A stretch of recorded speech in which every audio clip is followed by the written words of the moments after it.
Olá, pessoal. Bem-vindos ao episódio 200 do Radar da Semana. São mais de 4 anos aí no ar, toda semana, sempre trazendo ali os assuntos que mexem com o mercado, certo, Gerson?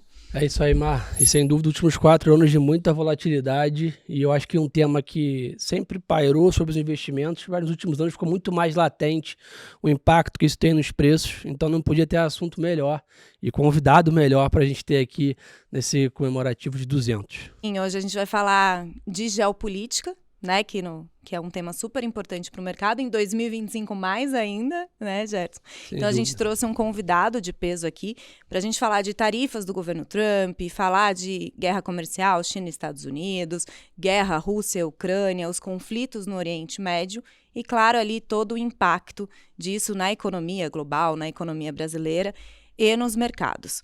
Então, para apresentar aqui o nosso convidado de hoje, então, para trazer um pouco ali do currículo, ele é cientista político, professor e palestrante em relações internacionais, já trabalhou no Conselho de Segurança da ONU, na Organização dos Estados Americanos, é autor de documentários premiados e comanda o maior canal de geopolítica do país no YouTube.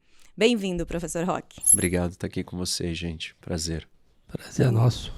Então, acho que para começar, né, a gente sempre traz muitos temas aqui, a gente fala de macro, fala de ações, fala de geopolítica também, mas acho que nunca teve um programa especial sobre esse tema, né, Gerson?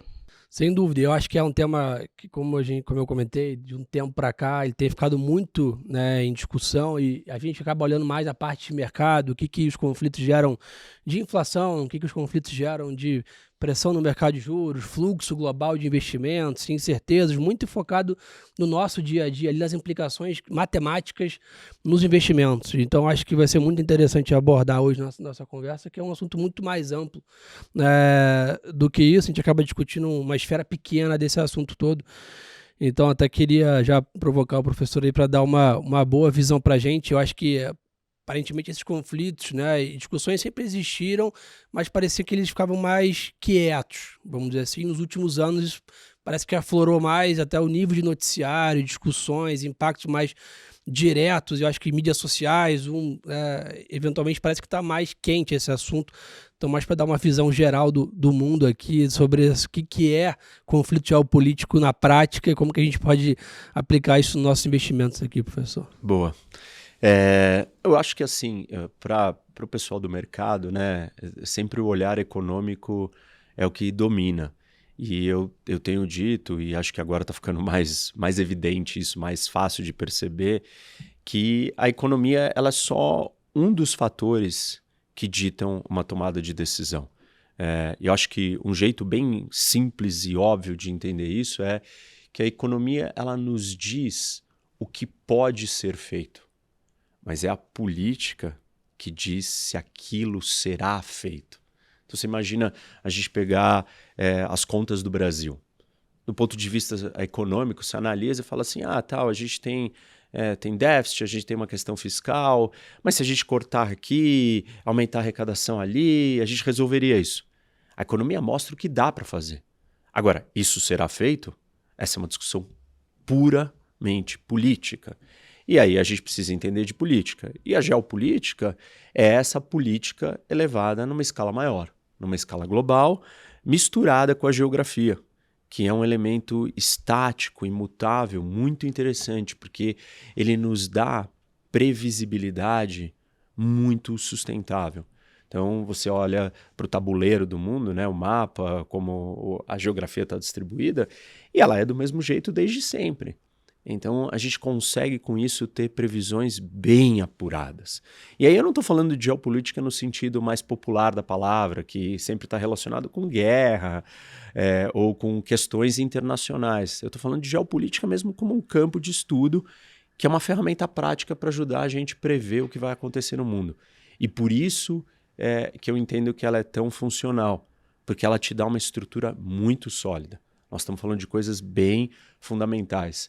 Historicamente, os movimentos da Rússia, por exemplo, por causa da sua geografia, são sempre os mesmos. expansivo, precisa conquistar mais território. Aí quando ela abocanha todos aqueles territórios, começa a ficar ingovernável, porque é uma área muito grande.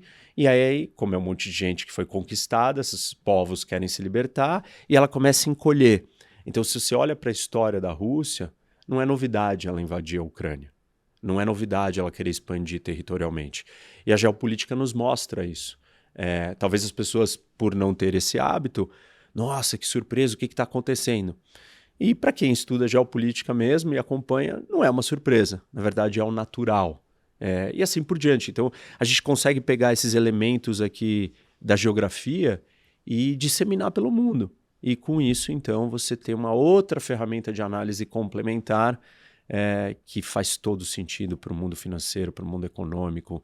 Não existe você querer tocar um negócio, tocar investimentos, sem prestar atenção nessas estruturas maiores, mais macro, que direcionam para onde as coisas estão indo no final das contas. E aí você citou algumas coisas e eu posso complementar, né? Pô, não é a questão comercial, é a questão monetária, é a moeda, tudo isso está ligado com a geopolítica. Claro, não diretamente, talvez não num primeiro momento, mas são movimentos geopolíticos de estratégia, de poder, de supremacia das nações que levam a essas outras consequências na economia, nas finanças ou nos setores específicos. Tanto que ali no dia a dia, né, a gente até fala risco geopolítico, né? Tem Isso, vários riscos no mercado e um deles o risco geopolítico, né?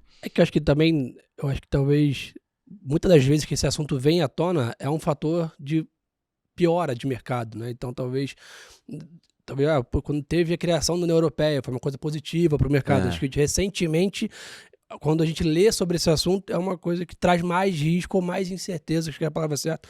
E o mercado tem até mais medo de incerteza do que de problemas, claro, né? Então, acho que a gente ficou com essa visão de risco geopolítico, a gente só fala geopolítico com risco na frente.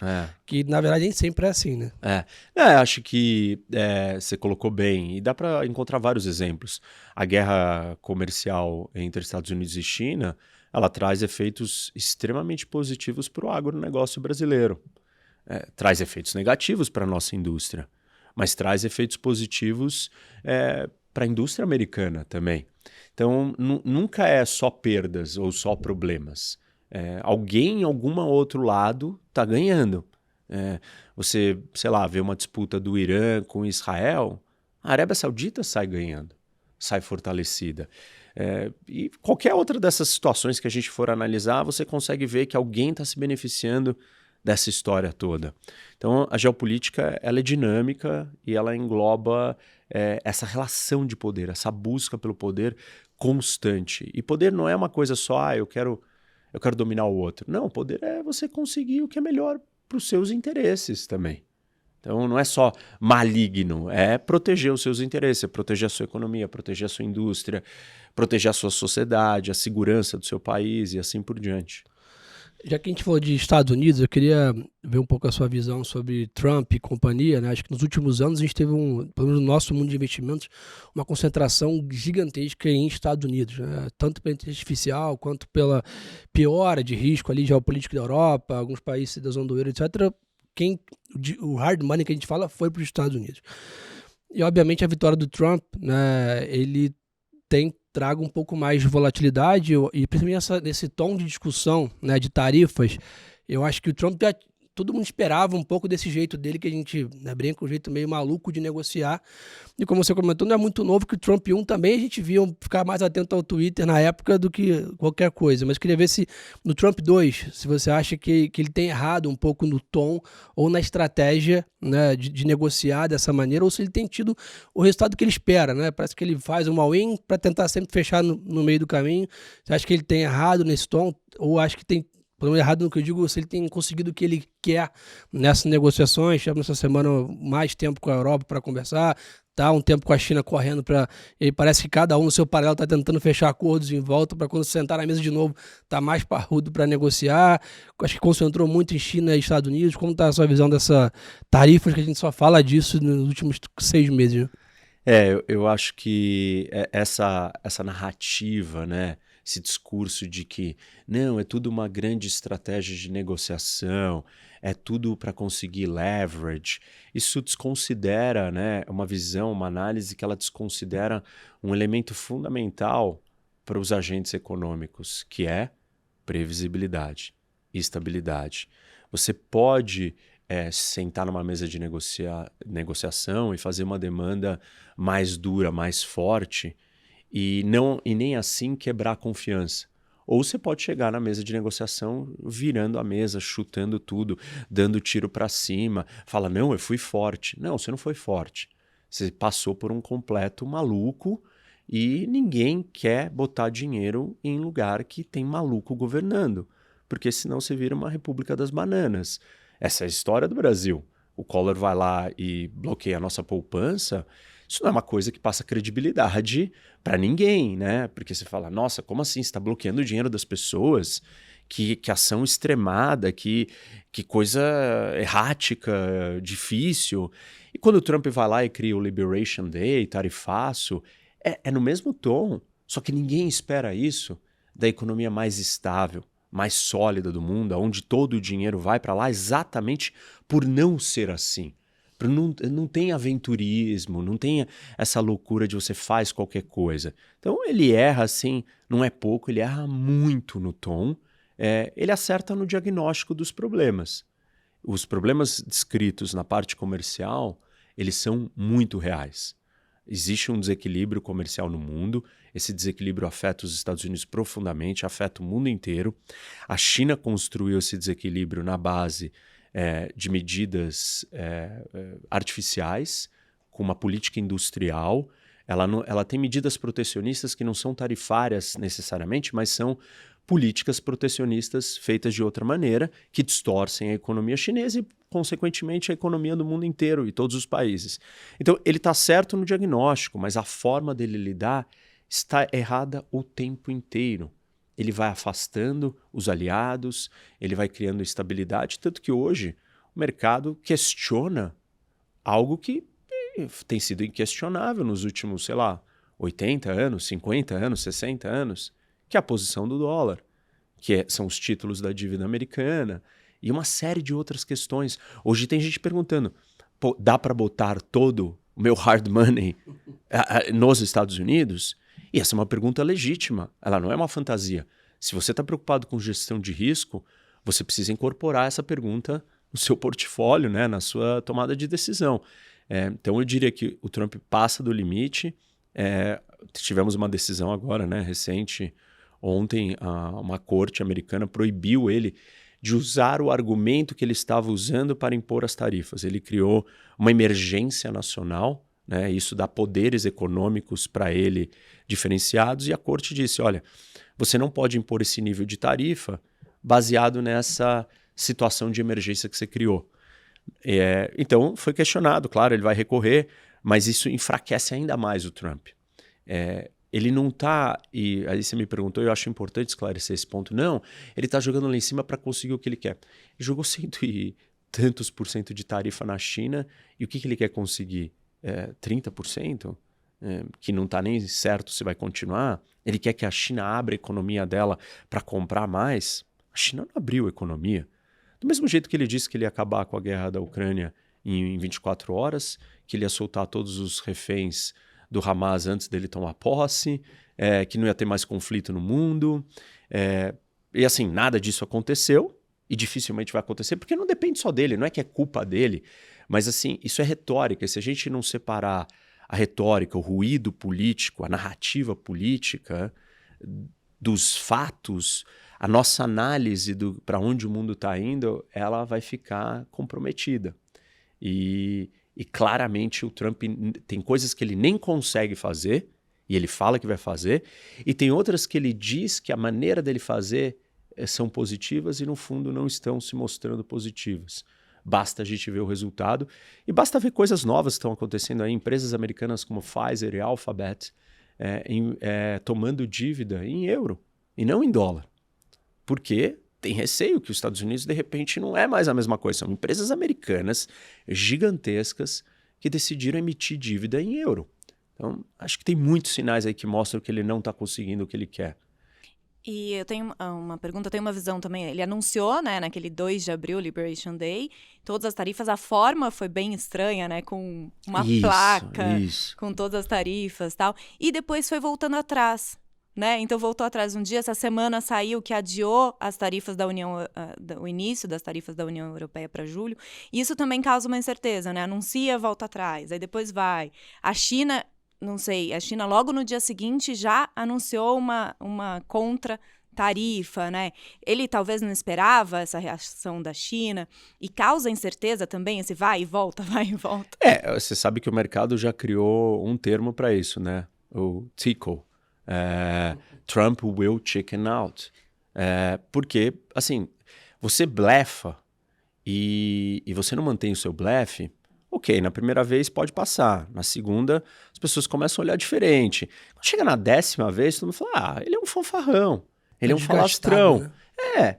E você não tem credibilidade. A ameaça só funciona quando você cumpre ela.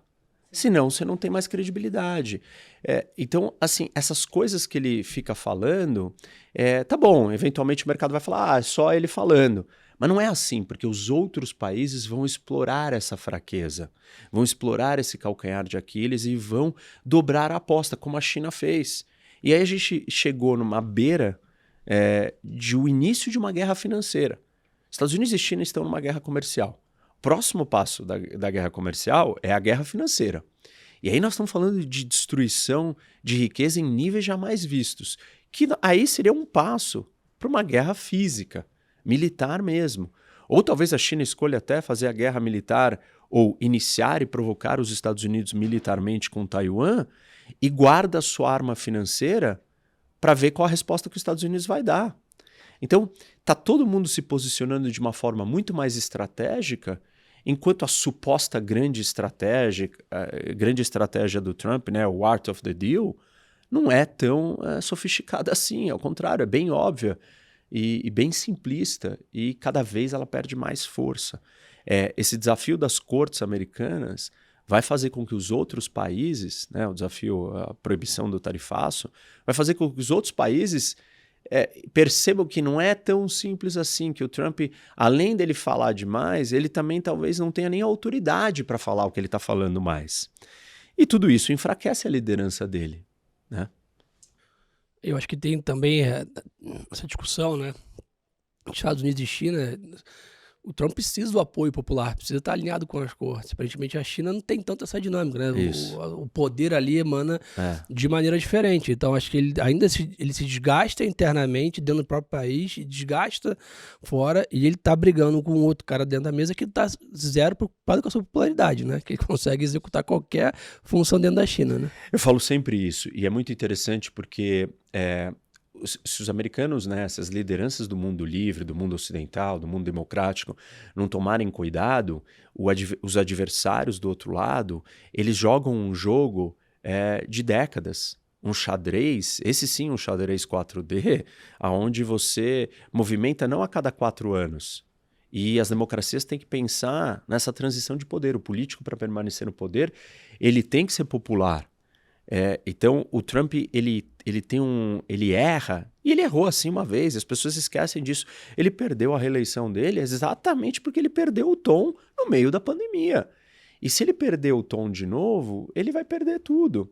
E o problema é que quando você não consegue transitar direito nessa situação, você se torna um pato manco, né? Um lame duck dentro da política americana que a gente chama. E eu acho que o Trump ele tem uma percepção, e ele chegou no poder assim, que a política é um reality show, né? Então é um show, quanto mais show eu fizer, mais as pessoas vão me amar. Só que tem um limite desse show. Eu entendo que as pessoas estão saturadas do político tradicional, que se comporta e fala aquelas coisas bonitinhas que não tem mais a ver com a realidade. Mas se você passa o tempo inteiro no show também, as pessoas falam assim, pô, mas onde que ele está nos levando? Então isso não funciona. E assim, estamos assistindo, né? Não é a minha opinião. Elon Musk pulou fora. Com a proposta do orçamento, ele falou, mas peraí, o Dodge, né, o meu trabalho ali no departamento de cortar gastos foi rasgado em 2 dias, com o que está acontecendo, com a proposta de déficit que os Estados Unidos está vindo, e assim por diante. Jamie Dimon, o tempo inteiro que ele vem publicamente é só batendo no Trump e discordando. Não tem quase ninguém que concorda, a não ser quem está debaixo dele e está trabalhando com ele. E agora um assunto impressionante, né? Já fazem 3 anos de Rússia e Ucrânia, e você vê que às vezes os noticiários amorram, depois voltam. Aparentemente o Trump também teve um movimento no início do seu mandato com a história de, não quero pagar pela defesa do mundo, vou parar de defender o mundo e vou parar de gastar militarmente para manter a estabilidade da Europa. De novo a história dele falar. A gente está vendo essa semana a Alemanha está um pouco mais presente em relação à Ucrânia. O que você imagina que é o outcome que pode vir? Chegou a se ventilar de um possível acordo, que a Ucrânia cedeu, que já tinha território perdido para a Rússia, etc. Você acha que esse assunto está quente, esse possível acordo, ou não? Como está a sua visão sobre esse conflito? Eu acho que só tem acordo se o Putin quiser. E, no meu entendimento, o Putin ele só pode querer um acordo que é temporário para ele descansar, se reorganizar, rearmar e se preparar para vir para uma nova rodada. Então, qualquer acordo que acontecer, ele será temporário. Não sei qual janela de tempo estamos falando, mas me parece que o Putin não está satisfeito e ele está se saindo bem na guerra. Porque existe um desgaste da Ucrânia, das tropas ucranianas, existe um desgaste com a relação com os Estados Unidos, na disposição dos americanos de entregarem armas para que a Ucrânia continue lutando. O Trump está sendo negado publicamente, né, ou contrariado publicamente pelo Putin, porque ele diz, não, o Putin vai querer fazer a paz, e não é bem isso. Aí, tanto que alguns dias atrás o Trump foi obrigado a falar, olha, ameaçou até o Putin, e essa é a linguagem que o Putin respeita, mas as ameaças têm que ser críveis. E o Trump não faz ameaças críveis, já está ficando claro isso. Então o Putin só olhou e criou uma tensão maior entre ele e o Putin e não respeitou. Putin só vai respeitar o Trump se ele mostrar as garras, mostrar os dentes. E claramente o Trump não quer fazer isso. Ele pode até falar, como falou agora recente, o que já é uma novidade, que até então ele não tinha feito isso. Mas aí o Putin já respondeu, então vamos para a Terceira Guerra Mundial. E aí o Trump já não falou mais nisso, falou, não, eu não quero colocar sanções, né, no Putin. Então, eu não acho que a guerra está em vias de ser solucionada. Eu acho que é um problema bem sério. A Europa vai ter que tomar as rédeas e ajudar a Ucrânia, só que a Europa também tem um desafio, porque ela não tem arma suficiente nem para si própria, quanto mais para dar para a Ucrânia, e demora, né? Se construir uma indústria de defesa leva alguns anos. Mas ela está se movimentando por causa da postura do Trump. Então isso é uma novidade que a gente tem que olhar, porque isso é uma mudança até na indústria de defesa europeia. Tem grandes empresas alemãs, a Porsche está dizendo que ela está pensando, em vez de produzir carro, começar a produzir tanque. Então, isso é interessante, né? No mercado da indústria alemã guinar para um outro lado. É que eu acho que, talvez assim, pós-Segunda Guerra, a gente teve uma redução desses investimentos na Europa. E talvez o que fica de preocupação, né? Talvez que a Europa deve estar se questionando. E depois da Ucrânia, será que a Rússia vai querer outra expansão, né? E olhando talvez uma Europa fragilizada, no final do dia, talvez tu deve estar com um pouquinho dessa preocupação, ou não? Sem dúvida, essa é a maior preocupação. Os europeus estão constantemente fazendo exercícios militares com a população. Alerta, se preparem para a guerra. Testes de preparação para a população não ser pega desprevenida. Mas isso é uma realidade constante.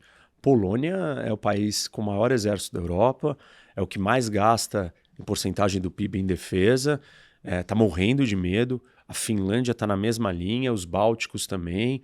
Isso não é uma ameaça qualquer, isso é uma ameaça absolutamente real, principalmente se a Rússia conquistar a Ucrânia. Porque aí ela está comprovada, né? Ela está vindicada, ela está se sentindo confiante. Ela falou, deu certo o meu projeto, agora eu posso partir para projetos menores, porque todos os outros países são menores que a Ucrânia. A Ucrânia é o maior território da Europa. Então, o que acontece na Ucrânia vai ditar o futuro da segurança da Europa. Por isso que a Rússia precisa perder a guerra.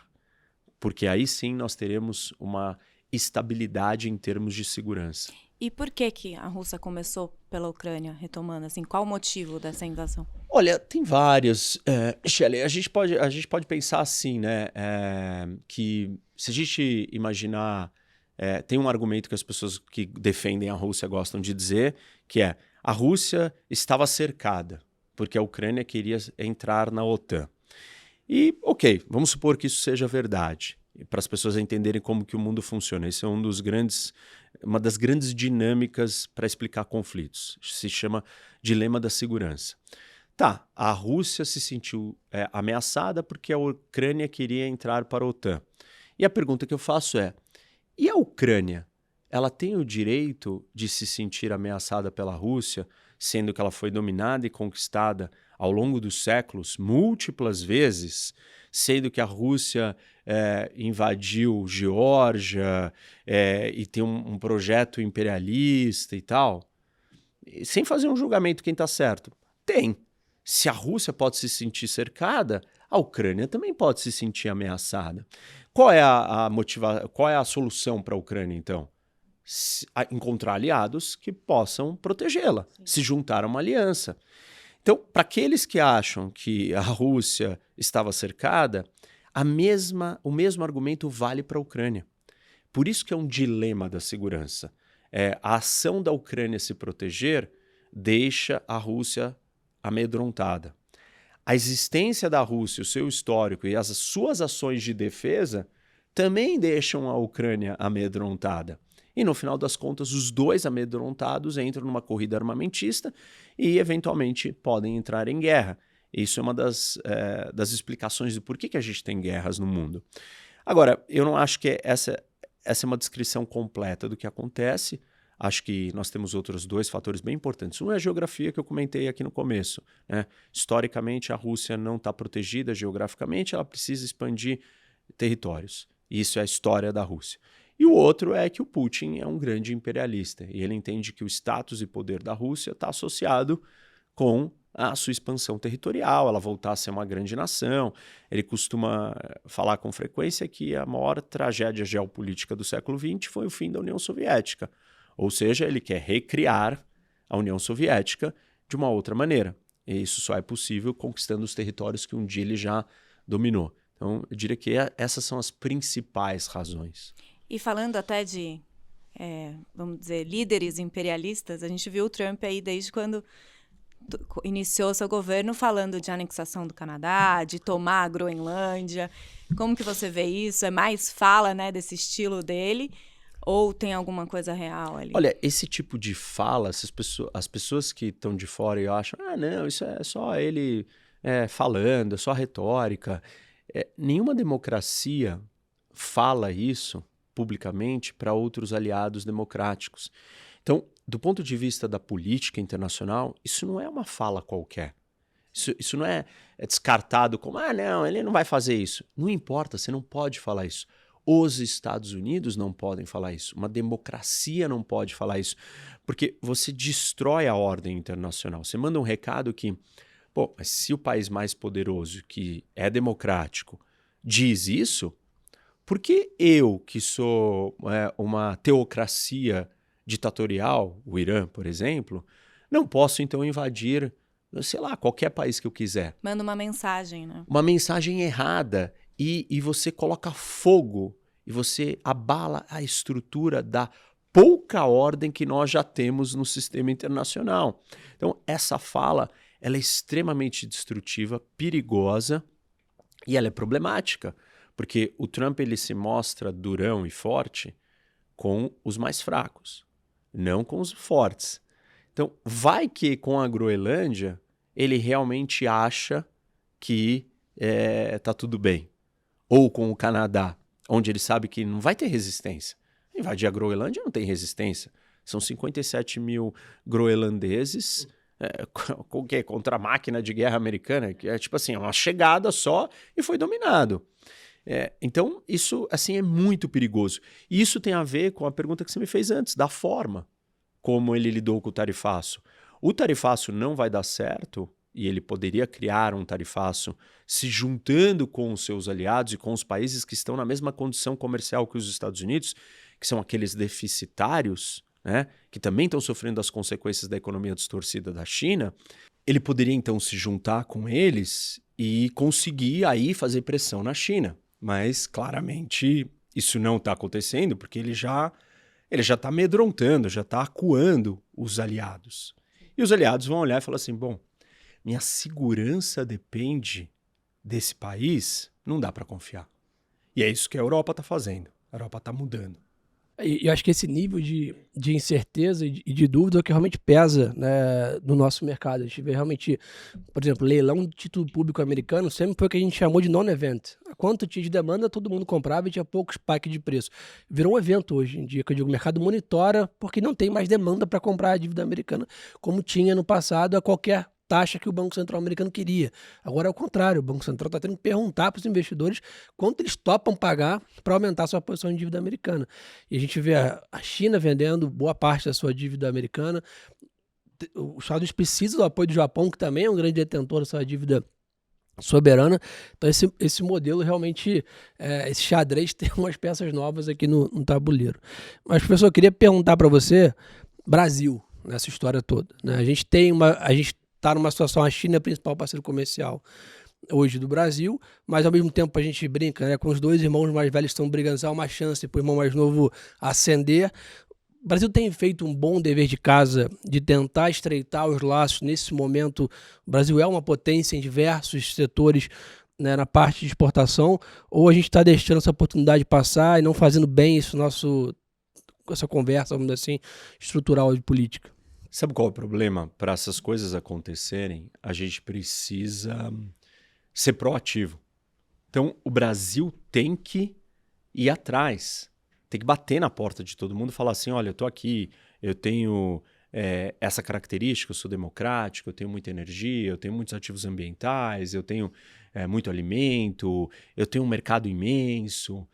Ninguém vai bater na porta do Brasil e falar, nossa, Brasil, a gente está reparando aqui que você é tão pacato e está tudo bem, você tem tantos atributos.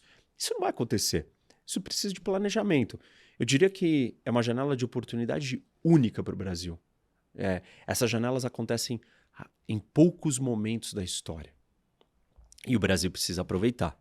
Só que a nossa política precisa comandar, precisa liderar e precisa ter planejamento, precisa ter estratégia. E, infelizmente, nós não temos. Então, talvez a gente perca uma oportunidade de dar um grande salto. Óbvio que a gente não vai perder tudo, porque realmente a briga dos dois e do resto do mundo vai afetar todos eles. E o Brasil, em alguma medida. Mas o Brasil pode sair ileso no sentido que a gente está distante, está preservado. Em alguma hora, conforme a situação piore para o resto, o Brasil pode se apresentar, pode ser sempre um lugar onde tem investimento, onde pode atrair investimento, onde pode vender muita coisa para o mundo e até receber imigrantes e transformar a nossa cultura e a nossa sociedade num cenário como esse mais caótico, né? Falando de um conflito numa escala maior. E essas oportunidades seriam em commodities, não só geral? Eu acho que a cadeia global de valor ela está se redesenhando e o Brasil tem a oportunidade de se apresentar e ocupar novos espaços. Por exemplo, uma das grandes dos grandes sucessos econômicos é a tecnologia. E a tecnologia com a inteligência artificial precisa de muita energia. E o Brasil tem muita energia e tem energia limpa. Então, a gente pode abrigar uma boa parte dessa cadeia. Só que, óbvio, isso precisa fazer uma lição de casa. Você não vai vir de mão beijada. E acho que o último assunto aqui, mas que esse talvez seja o mais antigo das discussões, mas essa semana tive bastante impacto em preços de petróleo, um pouquinho da sua visão sobre o Oriente Médio, né, como um todo. A gente teve o Trump também sinalizando uma proximidade com a Arábia Saudita, teve a história do avião e tudo. Como está um pouco da visão do Oriente Médio, que é sempre complexo de falar, né? Olha, assim, eu acho que o Trump tinha uma oportunidade, né, e uma credibilidade de construir soluções que outros líderes não tinham. pelo trânsito, talvez pela postura, pelo lado ideológico que ele está, mas não me parece que ele está muito preocupado com isso. Ele está preocupado em conseguir os acordos para os Estados Unidos e para ele, né? Para a família dele. O avião talvez é uma distração pequena de 400 milhões, perto dos 5 bilhões de acordo que foram feitos com os filhos dele nos países ali do lado. O conflito de Israel, por exemplo, está longe de ter uma solução. E uma solução viável, sólida, que você tire o Hamas de Gaza, que reconstrua Gaza, que encontre um governo, uma forma de Gaza se organizar ou viver, que convive em paz com Israel. O Trump jogou ali uma ideia de tirar os palestinos de Gaza. Isso abriu um espaço para o governo de Israel sonhar com essa possibilidade, o que é uma possibilidade irreal, muito difícil de acontecer, muito problemática, vai trazer muito mais instabilidade para a região do que solução. Então, acho que ele acabou dando um incentivo errado. Aí tem outras coisas que parecia que o Trump iria conduzir de uma forma mais condizente com a ameaça e com o problema. Por exemplo, o programa nuclear iraniano, né, permitir talvez que Israel atacasse ou ser mais duro, e o Trump quer fazer um acordo com o Irã. O Obama fez um acordo com o Irã lá atrás e o acordo não funcionou. Inclusive, uma das grandes críticas que o Trump tinha ao Obama era isso, esse acordo não funciona. E o Trump estava certo, porque é muito difícil você fazer um acordo com o Irã funcionar. Você não consegue fiscalizar um país daquele tamanho. Então, o Trump talvez sinaliza que ele não veio para resolver. Uma outra possibilidade que todo mundo estava esperando era um possível acordo de Abraão, a extensão dos acordos de Abraão, trazendo a Arábia Saudita para normalizar as relações com Israel. E uma das grandes coisas, né, um dos pontos centrais que a Arábia Saudita queria era uma parceria com os Estados Unidos no programa nuclear. E o Trump já ofereceu isso para a Arábia Saudita nessa viagem, sem exigir ou pedir uma contrapartida que seria a Arábia Saudita assinar com Israel. Então parece que a possibilidade de um acordo entre a Arábia Saudita e Israel morreu. Ou seja, então o Irã está indo num caminho não de estabilidade, porque se o Irã continuar construindo seu programa nuclear, ele continuará sendo uma força, e eventualmente se ele tiver a bomba, aí nós temos um Oriente Médio muito mais perigoso.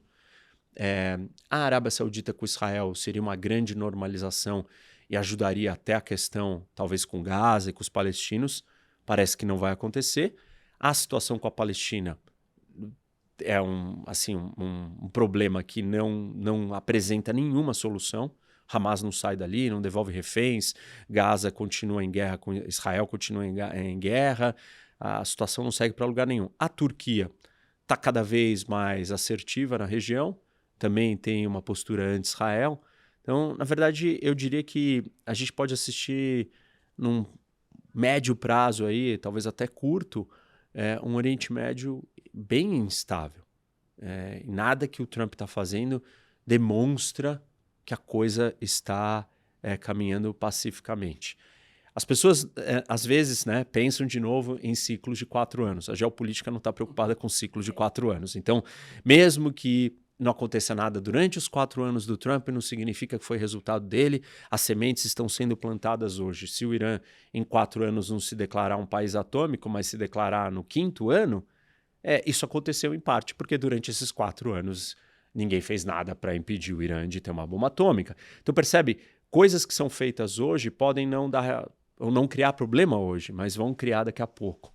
E a gente tem que entender isso se quiser entender os movimentos da geopolítica. E resumindo então, tanto o conflito Rússia e Ucrânia como os conflitos no Oriente Médio estão longe de acabar. Estão longe, e eu não acho que a estratégia do Trump ela é bem sucedida. E não me parece que ele vai conseguir. E assim, eu não estou dizendo que ele vai conseguir e outro conseguiria. O que eu entendo é que esses conflitos chegaram para ficar. Essa é a nova ordem internacional. Nós temos um grupo de 4 países que eu chamo de eixo das ditaduras, que é Rússia, China, Irã e Coreia do Norte. Eles agem em conjunto e eles têm um objetivo. eles querem reorganizar a ordem internacional. São países revisionistas. Eles não aceitam o mundo como ele é e querem construir um mundo à sua semelhança, de acordo com seus interesses. E o único jeito de você conter essa força é as alianças das democracias contraporem, né, eles. Mas as democracias estão divididas internamente, estão brigando entre si, e o Trump está acirrando essa briga, criando mais tensão. Tudo isso deixa o eixo das ditaduras mais confiante, mais livre, mais seguro de que podemos seguir com os nossos projetos expansionistas. Isso traz mais instabilidade para o sistema e não mais ordem. Show de bola. Alguma pergunta, Gerson? Não, já tirei todas as minhas dúvidas.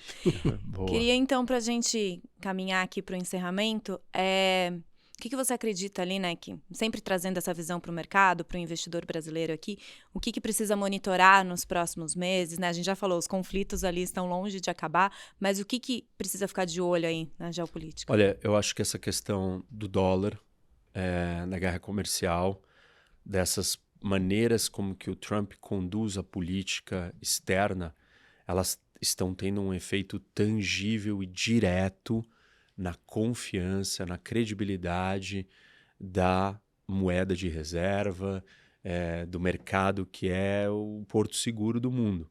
E isso é algo muito sério. E isso é super tangível para o mercado, é imediato. As consequências são imediatas. Se a gente tiver um efeito manada, de repente, de venda de bonds de treasury, aí você pode ter um colapso da economia americana. Um colapso da economia global. É uma grande crise de 2008, sem o Fed por trás, dizendo, não, tá bom.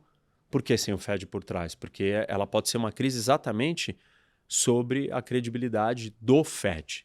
Então, eu diria que esse é um dos assuntos mais preocupantes. Um outro assunto que talvez não está no radar de todo mundo, mas que vale a pena prestar atenção, é a corrida pela inteligência artificial. E essa disputa entre Estados Unidos e China não é uma disputa econômica, porque a inteligência artificial conduzida de uma forma com disputa de poder, ela pode nos levar para um lugar perigoso, porque uma inteligência artificial sem as devidas medidas pode criar um terceiro problema que ninguém está enxergando, que não é a geopolítica entre as nações, mas é uma geopolítica com uma potência nova que é não humana, que é a inteligência artificial. E Gerson, o que você acha ali? Você já falou bastante, né? O professor já falou do dólar, da questão dos títulos americanos. Como que você está vendo ali na mesa, no dia a dia, quando bate isso? Falando um pouquinho de Brasil, né? Esse aumento da confusão dos Estados Unidos ajudou bastante, né? Pelo menos no fluxo internacional, a gente receber isso aí mais de 20 bi de reais de entrada de fluxo estrangeiro. Ibov bateu 140 mil pontos. Né? 99% desse movimento é o gringo, como a gente carinhosamente chama, o investidor estrangeiro, entrando em outros mercados que não os Estados Unidos. Né? A Europa está tendo um grande ano, a China está tendo um bom ano de bolsa, o Brasil também. Não é um mérito nosso, né? É um demérito dos Estados Unidos que está transbordando uma unha de capital ali, 0,1% a mais, já estamos falando de alguns trilhões de dólares, que é o que nos movimenta. Mas, sem dúvida, a gente precisa esperar que os Estados Unidos caminhem não para um cenário catastrófico de recessão, de inflação, que o Fed continue sendo o grande maestro aí de política monetária global, que tem algum espaço no final do ano para um corte de juros, alguma visão, né, um pouco mais de estabilidade ou visão, né, nos Estados Unidos, que é o que a gente ficou carente nos últimos meses, para a gente não ter um cenário, né, essa piora gradual ajuda a gente. Né? Uma piora drástica dos Estados Unidos, ninguém consegue passar, né, ileso num movimento como esse, como a gente viu em outras crises nos Estados Unidos especificamente. Então acho que a torce para o Brasil também talvez ter um protagonismo maior nessa história comercial, né, ter um movimento, aproveitar um pouco mais sobre isso, e fora as confusões locais que a gente já fala bastante aqui, que senão tem que fazer mais um podcast para falar só sobre isso, que a gente também, né, todo dia tá com uma novidade aí para lidar, né? E tudo mudando, né? Até semana passada a gente gravou um programa na quinta noite saiu a notícia do IOF. Aí mudando. Deixou todo mundo doido. E vai continuar mudando, né? Exatamente. Muito obrigada, Roque. Obrigado, gente. Prazer ter vindo aqui. Obrigado, professor. Com vocês. E obrigada, né, Gerson, por esses 200 podcasts. 200 programas aqui com você, irmã. Obrigado você. Espero ter ajudado todos aí a tomar boas decisões. E até aproveitando, né, o Radar, a partir desse programa 200, entra numa nova fase. A gente vai, a partir de junho, o programa não vai mais ser semanal, ele vai ser quinzenal, né, para a gente trazer ali cada vez mais convidados especiais, aprofundar mais os assuntos e para entender ali sempre os temas que fazem preço no mercado, né? É isso. Obrigado a todos pela confiança em todos esses anos. Então é isso, já anota aí. O próximo Radar da semana não é sexta que vem, é no dia 13 de junho. Então é isso, assim a gente encerra o episódio 200 e até a próxima.